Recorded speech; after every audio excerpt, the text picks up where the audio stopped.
those who are here and those who are not here, but in the Zoom.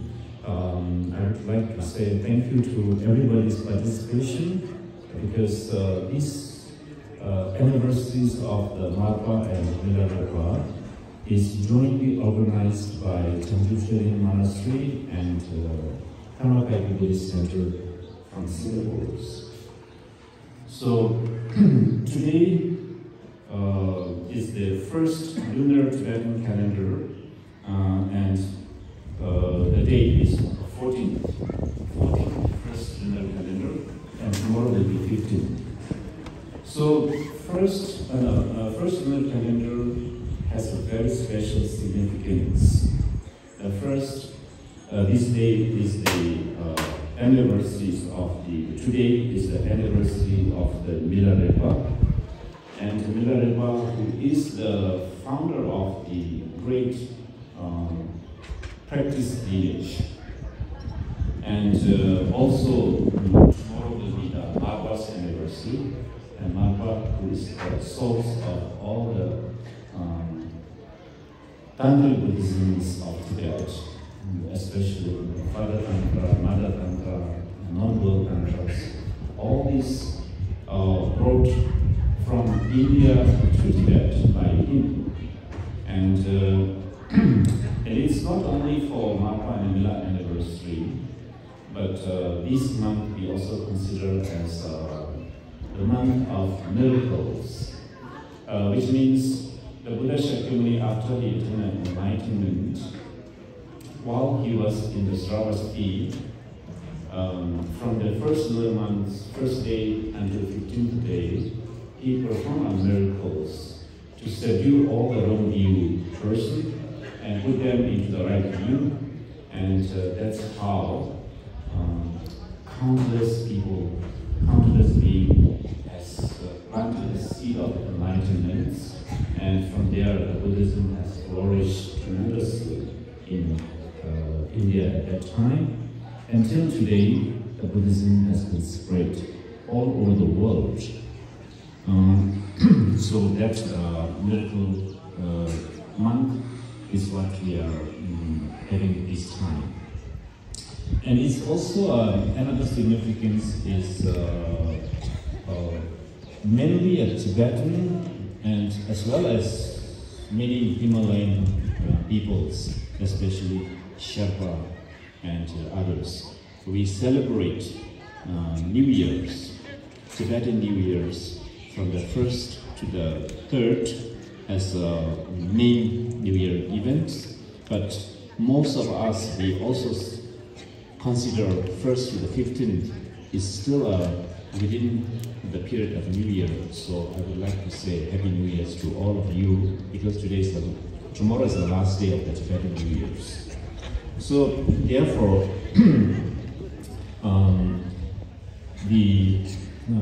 the day and the month itself is a very, very significance to all of us. And then we were talking about these Buddhisms. I do not really need to say so much, because earlier Venerable Choeling Monastery has mentioned about the teachings of the Buddha, and particularly teachings of Marpa, as well as Melarepa. And also before that, the Khyentse also has mentioned so much about the Buddhist teachings and how it is being applicable to today's people, today's world, and how it benefits to each of us. So I do not really need to say so much about that. But somehow, we all know that Buddha Shakyamuni, who attained enlightenment, who was born in Nepal, but who attained enlightenment at Bodh Gaya, 2,500 over years. And his enlightenment itself is just a historical records, because we can't able to feel that enlightenment at this moment, because we are after 2,500 over years of the enlightenment. so he could not be able to feel it. But after he attained enlightenment, after seventh week, when he go to the Varanasi, there he started to give his teachings. His teaching is also called Turning the Wheel of Dharma, or first sermon, second sermon, and third sermon according to the Mahayana. And according to the Theravada, first sermon, whatever it is, but his teachings, after he has given the teachings remain all the time until today. Today we enjoy the Buddha's teachings.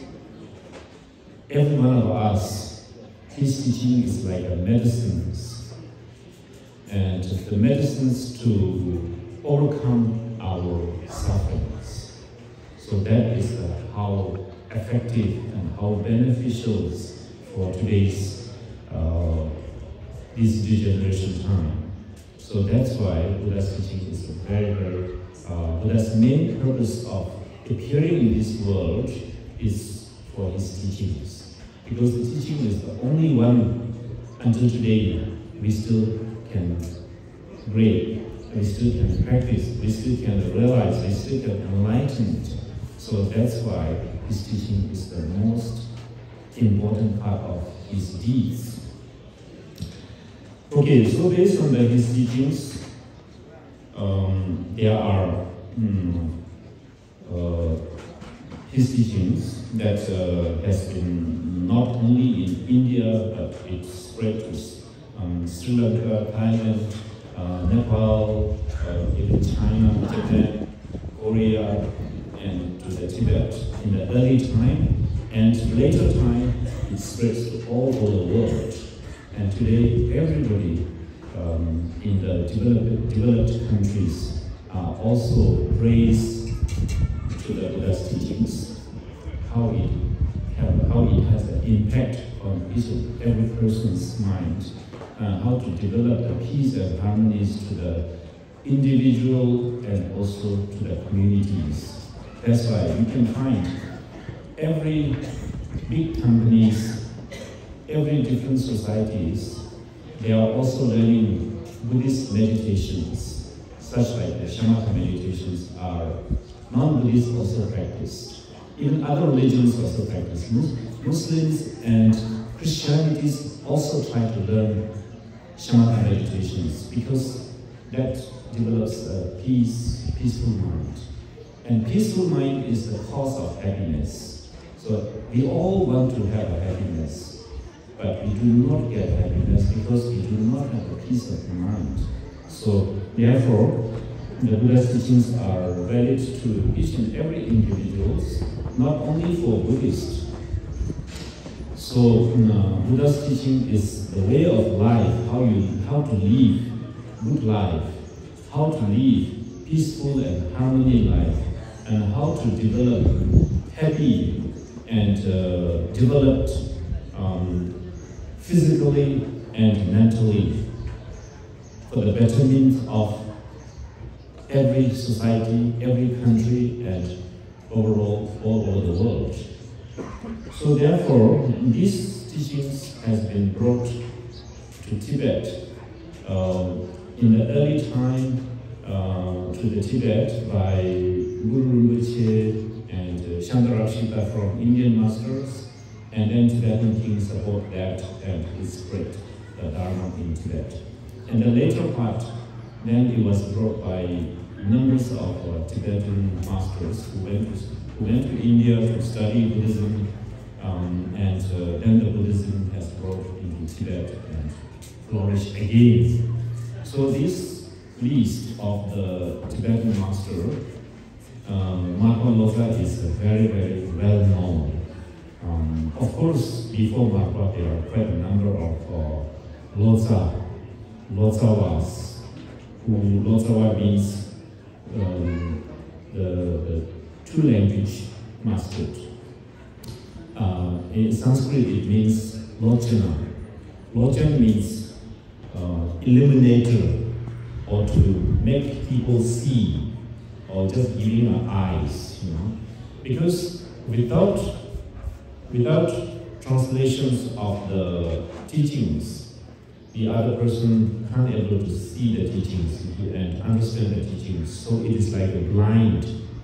But with their helps of translations of the text, then they can find the eyes to see and understand the meanings. So therefore, we call it in very honorific form called Lotsawa or Lotsa or Lochen. Sanskrit is called Lochen. Lochen means to see, to illuminate. Okay, so Marpa Lotsawa is one of the greatest Lotsawa at that time, and there are many Buddhist teachings are already translated into Tibetan language. But many important teachings like Father Tantra, Mother Tantra, non-dual Tantras are still yet to be translated and yet to be brought into Tibet. So he is the one who managed to bring all these teachings. So this makes the Tibetan Buddhism is fullest among all the Dharma that has been translated or brought into different countries. Although it is all come from India, but when India diminishing the Buddhism, and then it's completed all in Tibet. So that's why today's our Buddhism, the Tibetan Buddhism is the most complete Buddhism in terms of Theravada teachings of Tripitaka, and in terms of Mahayana teachings of various sutras, and in terms of Vajrayana teachings of all the tantras, Kriya, Acharya, Yoga, Amrita, Yoga, Tantra, everything is in there. Nothing is exceptionally missing. You can find some part of Dharma translated into China, which contains in Chinese language, and quite a number of parts in Sri Lanka and Thailand. And some parts also in Nepal, like the Nepalese Vajrayanas and so on. And others are also elsewhere. But the Tibetan Buddhism has everything together, you know.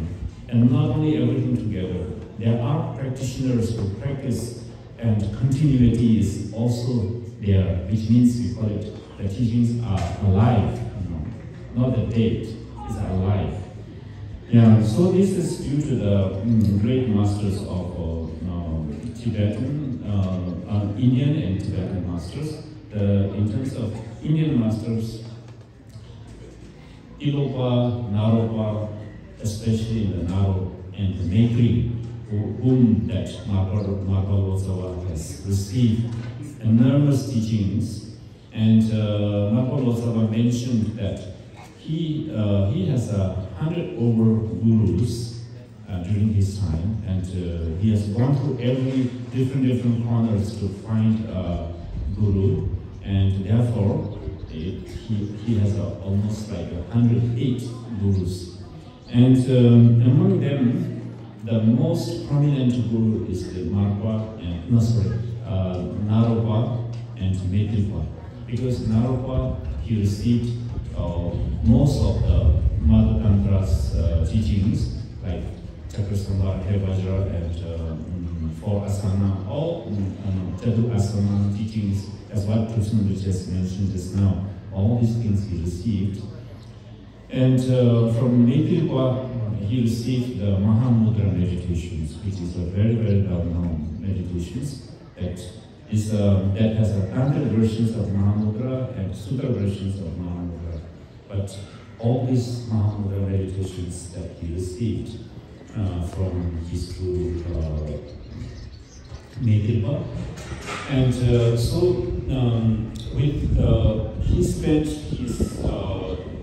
spent 40 years in study of the Dharma. You know, one person to spend 40 years to learn the Dharma is not a simple thing. You know, like we study 9 years in the school, then we consider we are very learned, but actually nothing compared to that. And 40 years of study is no joke, you know. And not only study, because in those times, when study is called hearing, contemplation, and practice.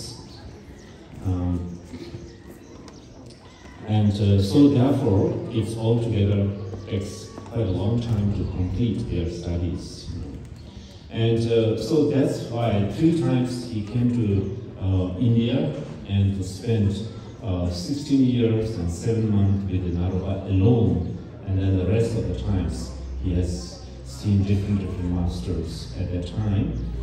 And along the journey, he also came to Nepal and spent his time in Nepal, which some history says he came. Just now Kempola told me it's 4 times. Kempola told us it's 4 times, but in some history it also says 5 times.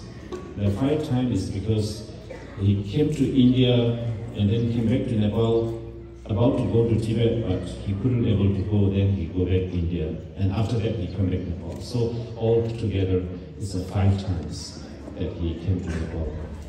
And what I'm very curious, what I'm very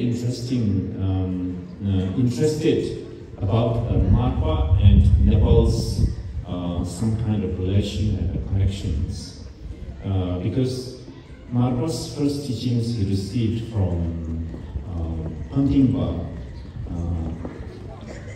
I guess it's a Dharma Kirti or something, Pangtingpa.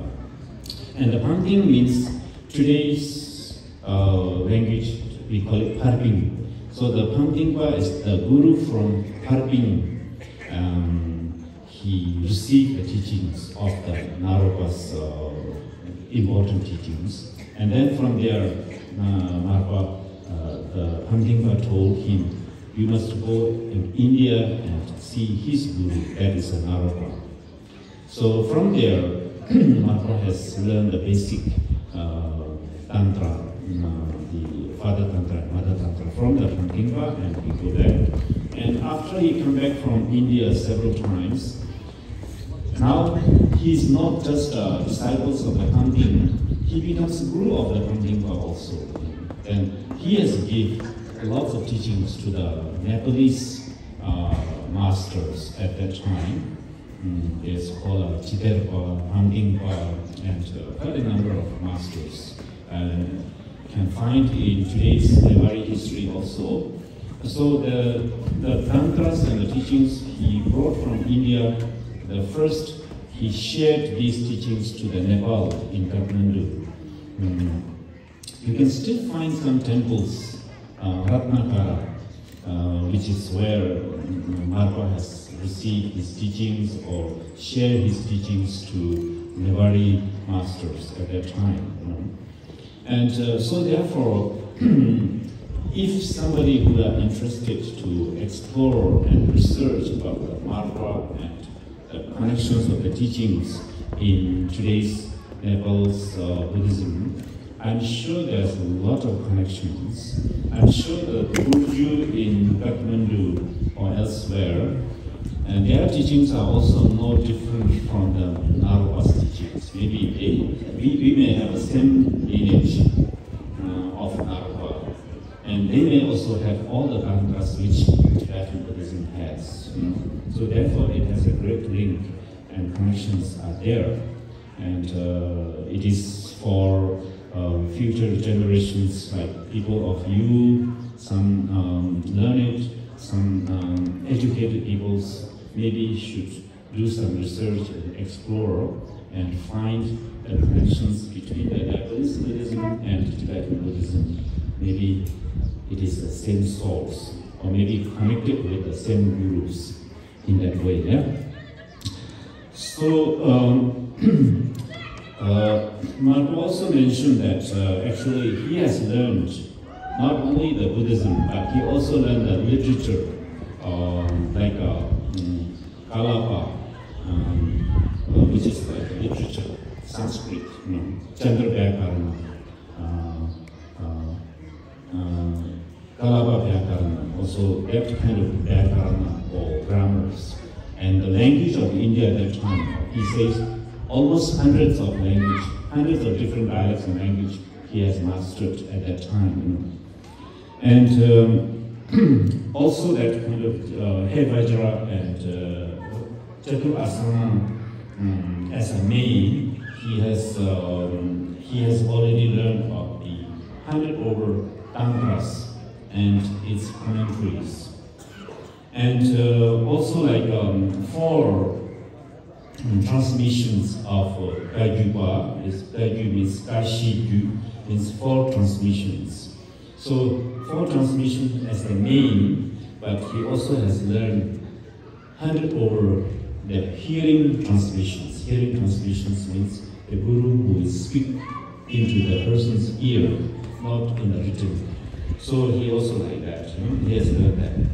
And Marpa's receive empowerments from the Guru is just not one time. He said all the empowerments he received 7 times each initiation, each empowerments. So that's how he was so carefully received. And so from the Marpa, and then there is 2 transmissions of 2 lineage that's been developed in Tibet. One that is, we call it Shigyun. Shigyun means more like Dhanraj commentaries that is given to the disciples. So that is a commentary lineage. Another one is the tribute, it's a meditation or the practice lineage. So Shigyun, or the commentary lineage, is his disciple, Ven.Shangpa and Doje, and these are the main disciples, and that's how the commentary of the Dhanraj has been spread to, that's what Tusen used to say, spread to every Buddhism in Tibet, including Saya, Rupa, and others. So the lineage has been somehow connected together, and the tribute, the meditation, and the practice lineage is transmitted to the Melarepa. So that's why during the Melarepa's time, after Melarepa is examples of renunciation, how his renunciation is examples of the renunciation, and how his Guru devotion is examples of the Guru devotion, and how his hardship that he has gone through is the examples of hardship with the learning of the Dharma and the practice of the Dharma. You can't find in the history that is more than Melarepa in the early times. Melarepa is the exemplary, and so from the Melarepa onward, then Melarepa's disciples, many of the disciples are like we call it Rinpoche, they becomes like a son of the mountains, which means all these disciples go to every mountain, every cave and practice. They are like the son of the mountains. Navindi Goikyu means the mist is like a clothing, like every mountain has a mist, clouds. So those practitioners, they do not really need to wear so much of clothing, and the mist itself is like a cloth to them. Kagyu comes from the Jangchub. So they just get lost of all their name, fame, and clothing and foods. Clothing, food, and the name is something that they need to, they don't really care, and they just expel. So that kind of practitioners Melarepa has produced in Tibet, and how many practitioners he has produced. In history it says that half of the humans of Tibet is a poor people, beggar or poor people, and half of the poor peoples are saint. Saint means yogi. So that's why it spreads the Melarepa's teaching, and the lineage of the practice has been like everywhere in every part of the Tibet. You can find every mountain, every cave, can find some practitioners are there, and they are the Melarepa's followers. And so that's why today that we all are enjoying with his teachings and his exemplary, and that's why Buddhism, although there are many obstacles, many difficulties, but yet somehow our great masters' kindness and their commitments, the Buddhism has been still exist, still propagating, and still there are lots of people who are finding, who are practicing, and so I'm sure that Buddhism will flourish not only in Nepal, not only in Tibet, but it will flourish more and more to all over the world. And why Buddhism needs to be flourished? Because Buddhism teaches love and compassion and wisdoms. And this love and compassion and wisdom is today's need. Because today the world is very troubled. There are lots of war, like Russians and Ukrainians are fighting, and some place there's economic war, some place there's weapons war, some place there are different political wars. So many problems are experienced. So that kind of situations, we need the Dharma, we need the Buddha's teachings.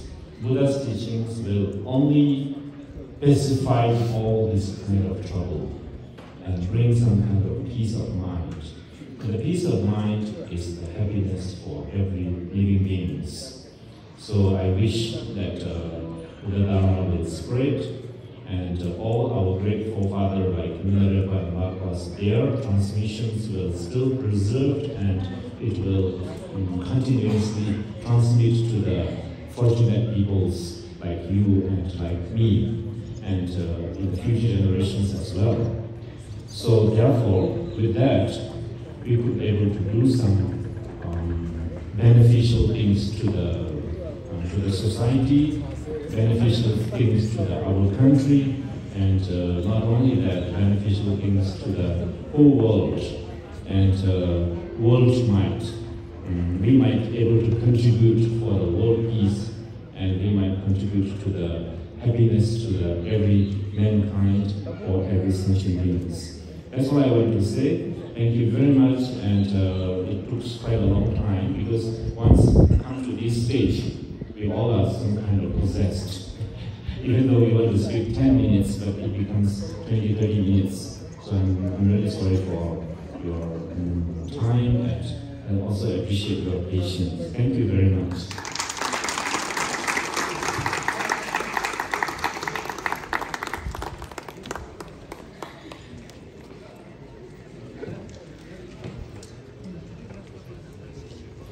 Thank you so much.